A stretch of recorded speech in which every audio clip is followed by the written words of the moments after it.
আওয়ামী লীগের মতো একটা রাজনৈতিক দলের কোনো রাজনৈতিক নেতাকে যে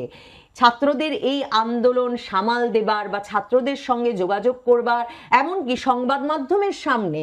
দলের কি অবস্থান সে বিষয়ে উপস্থিত হওয়ার কোনো দায়িত্ব দেওয়া হলো না, সেটাও অনেকেই বিস্মিত করছিল। এবং অনেকেই প্রশ্ন তুলছিলেন আওয়ামী লীগের ভেতরে বাইরে যে শেখ হাসিনার শেষ পর্যন্ত শেখ হাসিনার বিশ্বস্ততম সহচর কিনা হলেন সালমান এফ রহমান। 2024 সালের 5ই আগস্ট শেখ হাসিনা সরকারের পতনের কারণ হিসেবে আওয়ামী লীগ যেমন দীর্ঘ সময় ধরে দেশি বিদেশি ষড়যন্ত্রের কথা বলে আসছিল, তেমনি আমরা এখন জানি যে এবছর এই বার্ষিকীর আগে আগে, মানে 1 বছর পূরণ হওয়ার আগে আগে 2024-এর জুলাই আগস্ট আন্দোলনের তাত্ত্বিক গুরু ফরহাদ মজহার তিনি নিজে পত্রিকার সঙ্গে সাক্ষাৎকারে, সমকালের সঙ্গে সাক্ষাৎকারে বলেছেন যে 2024-এর গণ অভ্যুত্থান ছিল একরকম মার্কিন যুক্তরাষ্ট্রের রেজিম চেঞ্জ অপারেশন। এবং এর উদাহরণ হিসেবে, এর প্রমাণ হিসেবে তিনি জেফ্রি স্যাক্স, কলাম্বিয়া ইউনিভার্সিটির প্রফেসর, তার যে বক্তব্য, তার যে লেখা গত বছর আগস্টের পরপরই তার উল্লেখ করেছেন, যেখানে জেফ্রি স্যাক্সও প্রমাণ করে দিয়েছিলেন যে আমেরিকার যে রেজিম চেঞ্জ বা সরকার পরিবর্তনের, ক্ষমতার পালাবদল ঘটানোর তাদের যে কপিবুক স্টাইল, সেই কপিবুক স্টাইলেরই একেবারে যেভাবে তারা ঘটায় সেভাবেই তারা বাংলাদেশের শেখ হাসিনা সরকারেরও পতন ঘটিয়েছে এবং এটি আসলে একটা মার্কিন অপারেশন ছিল। এই কথাটির যত রকম প্রমাণ ক্রমাগত বেরিয়ে আসছে, $29 মিলিয়ন নিয়ে তো অনেক কথা হয়েছেই, এসব যতই বেরিয়ে আসছে ততই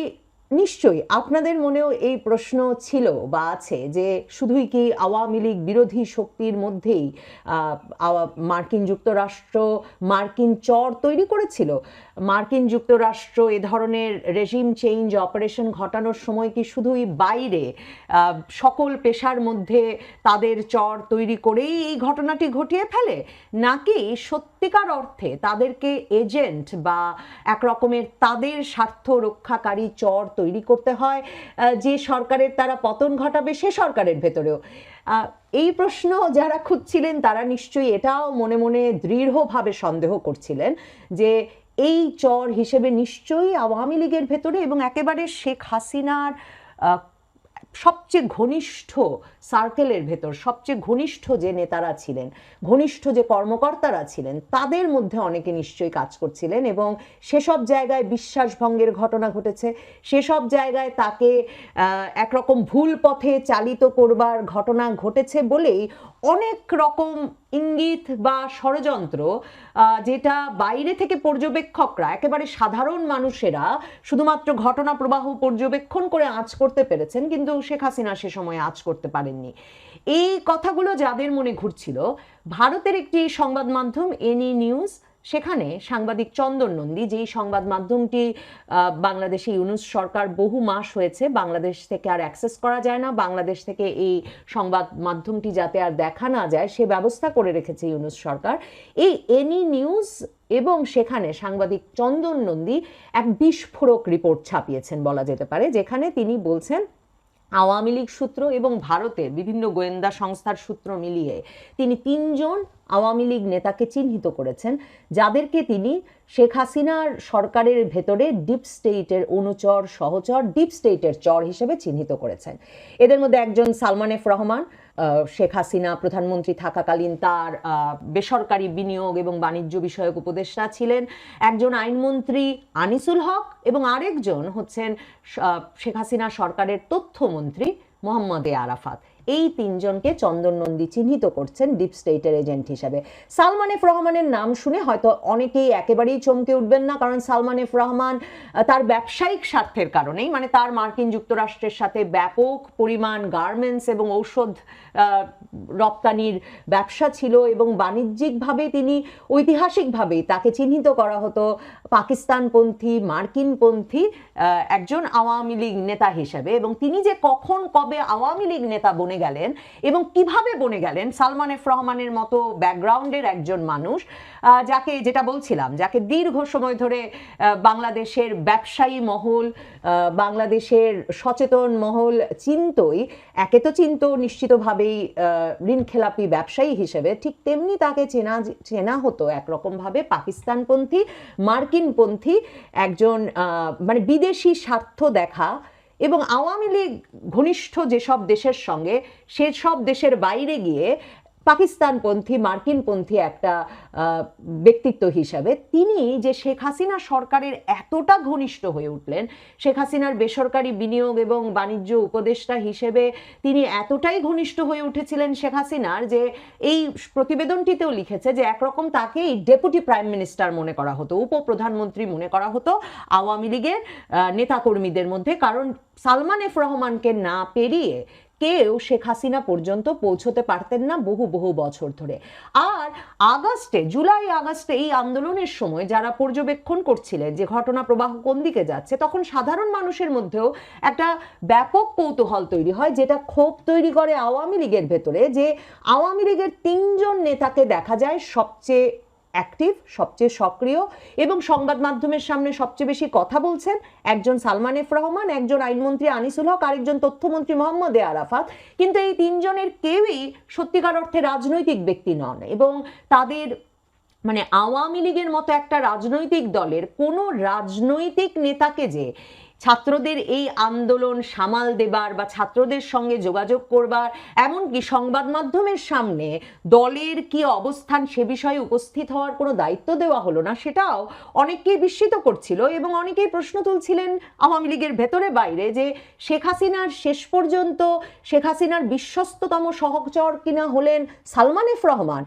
বিশ্বস্ততম সহচর কিনা হলেন তার দীর্ঘদিনের কোনো রাজনৈতিক সহচর নন, বরং মোহাম্মদ এ আরাফাত আর আনিসুল হক। এখন এই চন্দন নন্দী বলছেন যে মার্কিন যুক্তরাষ্ট্র যে শেখ হাসিনা সরকারের পতন ঘটাতে কাজ করছে, এ বিষয়ে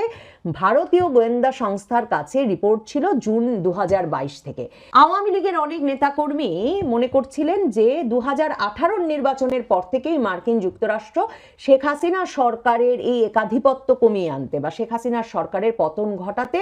দলের ভেতরে বাইরে, মানে আওয়ামী লীগের ভেতরে বাইরে কাজ করা শুরু করে। আর 2023-এর এপ্রিল মে মাস থেকে এটা ভীষণভাবে স্পষ্ট হয়ে ওঠে যে পিটার হাস, উনি তো কোনো রাগঢাকও করছিলেন না, যে বাংলাদেশে নিযুক্ত মার্কিন রাষ্ট্রদূত পিটার হাস অংশগ্রহণমূলক নির্বাচন, সুষ্ঠু অবাধ নির্বাচন এসব নিয়ে নানা রকম বক্তব্য প্রদানের মাধ্যমে এই কথাটা স্পষ্ট করে দিয়েছিল আওয়ামী লীগ সরকারকে, যে আওয়ামী লীগ সরকারের এক রকমের পতন ঘটাতে মার্কিন যুক্তরাষ্ট্র সক্রিয়ভাবে কাজ করছে। এখন এই এনি নিউজ এই প্রতিবেদনে লিখছে যে শেখ হাসিনা 2023-এর সেপ্টেম্বরে মার্কিন যুক্তরাষ্ট্রে তার সর্বশেষ সফরের সময়ই নিশ্চিত হয়ে গিয়েছিলেন যে মার্কিন যুক্তরাষ্ট্র সক্রিয়, তাকে সরিয়ে দিতে শেখ হাসিনা সেক্ষেত্রে আবার 6টি খুবই স্পর্শকাতর বিষয় যে মার্কিন যুক্তরাষ্ট্র তার কাছে সরাসরি চাইছে এবং তিনি সেগুলো দিতে রাজি নন, কাজেই তাকে আসলে সরে যেতে হবে। এ বিষয়ে দলের ঘনিষ্ঠ নেতাদেরকে আবার তিনি ভীষণ দুশ্চিন্তাগ্রস্ত হয়ে 2023-এর সেপ্টেম্বরের সফরের পর এসে বলেছিলেনও। সেখানে কি কি বলেছিলেন শেখ হাসিনা? শেখ হাসিনা বলেছিলেন ভারত, জাপান, মার্কিন যুক্তরাষ্ট্র মিলে যে জোট ইন্দো প্রশান্ত মহাসাগর অঞ্চলকে একটা নিরাপত্তা অঞ্চল ভেবে একরকমের চীন বিরোধী যে জোটটা কোয়াড, সেই কোয়াডে যোগ দিতে বাংলাদেশের ওপর চাপ আছে, বাংলাদেশের ওপর আরো কয়েকটি সামরিক প্রতিরক্ষা চুক্তির চাপ আছে, বাংলাদেশের 26টি তেল গ্যাস ক্ষেত্র মার্কিন যুক্তরাষ্ট্রকে এক্সপ্লোর করতে দিতে চাপ আছে শেখ হাসিনা সরকারের ওপর। শেখ হাসিনার ওপর চাপ ছিল এমনকি বার্মা অ্যাক্ট যে আবারও পুনরুজ্জীবিত করেছে মার্কিন যুক্তরাষ্ট্র, সেটার মধ্যে বাংলাদেশ যে সহযোগিতা করবে সে বিষয়ে মার্কিন যুক্তরাষ্ট্রকে প্রতিশ্রুতি দেওয়ারও। বার্মা অ্যাক্ট কোন অ্যাক্ট? বার্মা অ্যাক্টের মাধ্যমে জো বাইডেন সরকার এই সিদ্ধান্তে পৌঁছেছিল যে মিয়ানমারে জান্তা সরকারকে তারা ক্ষমতাচ্যুত করবে এবং জান্তা সরকারের পাশে যদি গিয়ে রাশিয়া, চীন দাঁড়ায় তাহলে মিয়ানমারে সামরিক বেসামরিক সকল শক্তি প্রয়োগ করে রেজিম চেঞ্জ বা সরকার পরিবর্তনে সাহায্য করবে মার্কিন যুক্তরাষ্ট্র। তার মানে বার্মা অ্যাক্টে যদি যুক্তরাষ্ট্রকে সমর্থন দেয় শেখ হাসিনা সরকার, তখন শেখ হাসিনাকেও এই মিয়ানমারে মার্কিন যুক্তরাষ্ট্রের যুদ্ধে যোগ দিতে হয়, মানে যে চাপ এখন ইউনূস সরকারের উপর আছে। তো এই বিষয়গুলো নিয়ে শেখ হাসিনা দৃঢ় প্রতিজ্ঞ ছিলেন যে তিনি এগুলো দেবেন না মার্কিন যুক্তরাষ্ট্রকে। কাজে 2023-এর সেপ্টেম্বর থেকে তিনিও বুঝতে শুরু করেন যে তাকে ক্ষমতা থেকে সরাতে সক্রিয় থাকবে মার্কিন যুক্তরাষ্ট্র এবং একরকম সরিয়ে ছাড়বে। আওয়ামী লীগের ভেতরের সূত্রগুলো চন্দন নন্দীকে বলছে যে তখন নাকি এসব বৈঠকে, মানে খুবই ঘনিষ্ঠ জনদের যে বৈঠক, সেখানে দেখা যেত যে সবসময় সালমান এফ রহমান খুবই নিবিষ্ট মনে এবং খুবই চারদিকে কে কোন কথা বলছেন, কাকে কোন মন্তব্য করছেন, কে আমেরিকার পক্ষে বলছেন, কে বিপক্ষে বলছেন, এই সব কিছু তিনি খুব জোরে সোরে নোট নিতেন, মানে খুব সক্রিয় হয়ে নোট নিতেন। শুধু তাই নয়, সালমান এফ রহমান এর আগে যখন 2023-এরই এপ্রিলের দিকে, এপ্রিল মেতে যখন শেখ হাসিনা জাপান এবং যুক্তরাষ্ট্র সফর করলেন, তখন সালমান এফ রহমান থাকলেন শেখ হাসিনা থেকে ভিন্ন একটি হোটেলে, এবং সেই হোটেলে থাকা অবস্থায় তিনি ওই হোটেলে মার্শা বার্নিকাটের সঙ্গে সাক্ষাৎ করলেন, যেই মার্শা বার্নিকাট তখন যুক্তরাষ্ট্রের ফরেন অফিসের ডিজি, এবং যিনি সারা পৃথিবীতে ফরেন অফিসের সকল রিক্রুট, মানে কে কোথায় কাজ করবেন যুক্তরাষ্ট্রের পররাষ্ট্র দপ্তরের হয়ে, সেটা নির্ধারণ করেন, মানে কে কোথায় চর হবেন সেটাও নির্ধারণ করেন। সেই মার্শা বার্নিকাটের সঙ্গে এক বৈঠক করলেন তিনি। সেখানে বৈঠক করলেন উইলিয়াম বি মাইলামের মতো ব্যক্তির সঙ্গে, এবং উইলিয়াম বি মাইলাম কিন্তু আগস্টের পরে এসে বলেছেন যে সেই 1-11 সরকারের সময় থেকে তারা চেষ্টা করছেন বাংলাদেশের সংস্কার আনার, যে সংস্কার আনার মানে একটা সুযোগ অবশেষে এই শেখ হাসিনা সরকারের পতনের মধ্য দিয়ে আবারও সৃষ্টি হলো। তো এই মার্শা বার্নিকাটের সঙ্গে তার বৈঠক, উইলিয়াম বি মাইলামের সঙ্গে তার বৈঠক, এগুলো সবই তিনি সে সময় শেখ হাসিনাকে একরকম গোপন করে করবার জন্যেই নাকি শেখ হাসিনার থেকে ভিন্ন হোটেলে ছিলেন। এবং তিনি হঠাৎ যখন ধরা পড়ে যান এক আওয়ামী লীগের সহকর্মীর কাছে যে তিনি এ ধরনের বৈঠক করছেন, তিনি তখন এড়িয়ে যান যে কেন এসব বৈঠক করছেন, এবং তিনি বলেন যে তিনি আসলে তার গেস্টদেরকে, অতিথিরা কারা আসছেন তার ঘরে বা তার সঙ্গে বৈঠকে, সেটা তিনি ঠিক প্রকাশ করতে চান না বা জানান দিতে চান না। মানে ওই আওয়ামী লীগ সহকর্মীকেও একরকম তিনি জানান দিলেন যে তার এই বৈঠকগুলো গোপন। এরকম নানা সূত্র মিলিয়ে চন্দন নন্দী এই 3 মন্ত্রী কি করে ইউএস স্টেট ডিপার্টমেন্টের চর হিসেবে কাজ করেছে সে বিষয়ে নানা প্রমাণাদি হাজির করেছে। যেমন মোহাম্মদ এ আরাফাতের ক্ষেত্রে তারা বলছেন, মোহাম্মদ এ আরাফাত যে আগস্টের 3 তারিখে হঠাৎ সংবাদ মাধ্যমের সামনে এসে বললেন যে ছাত্র জনতাকে দমন করার জন্য সরকারের হাতে অনেক বুলেট আছে, সেটা এখন আওয়ামী লীগের ভেতরে, এবং এই রিপোর্টে বলা হচ্ছে শেখ হাসিনাও এই ট্রায়োর কর্মকাণ্ড, এই ত্রিরত্ন বা এই 3 জন কি ধরনের কর্মকাণ্ড করেছেন তখন, সেটা যখন পিছনে ফিরে দেখছেন এবং বিবেচনা করছেন, এবং তার কাছে আওয়ামী লীগের বিভিন্ন নেতারা বিভিন্ন প্রমাণ হাজির করছে, তিনিও এখন এই বিষয়টা সচেতনভাবে দেখতে পাচ্ছেন। এবং ওই সময়ে আগস্টের 3 তারিখে সংবাদ মাধ্যমের সামনে দাঁড়িয়ে এ ধরনের একটা বক্তব্য রাখা আওয়ামী লীগ সরকারের জন্য কতটা ক্ষতিকর হয়েছিল সেটা তখন যেমন আওয়ামী লীগের নেতারা বুঝতে পেরেছেন, এখন সেটা এক রকমের শেখ হাসিনাও বুঝতে পারেন। এবং চন্দন নন্দী লিখছেন যে এগুলোকে মনে করা হয় মোহাম্মদ এ আরাফাতের সংবাদ মাধ্যমের সাথে উদ্দেশ্যমূলকভাবে আওয়ামী লীগকে তখন ছাত্র জনতার মুখোমুখি দাঁড় করিয়ে দেওয়ার জন্য এক রকমের অবস্থান নেওয়ার প্রমাণ। মোহাম্মদ এ আরাফাত কয়েকদিন আগে 20 তারিখের দিকে আগস্টের দ্য প্রিন্ট ভারতীয় সংবাদ মাধ্যম যে লিখেছে যে তিনি ভারতেই আছেন এবং ভারতেই তিনি দিনরাত শেখ হাসিনার সঙ্গে কাজ করছেন, কিংবা কদিন আগে নয়া দিগন্ত লিখলো যে এস আলম শেখ হাসিনার একটা বৈঠক হয়েছে, সেই বৈঠকে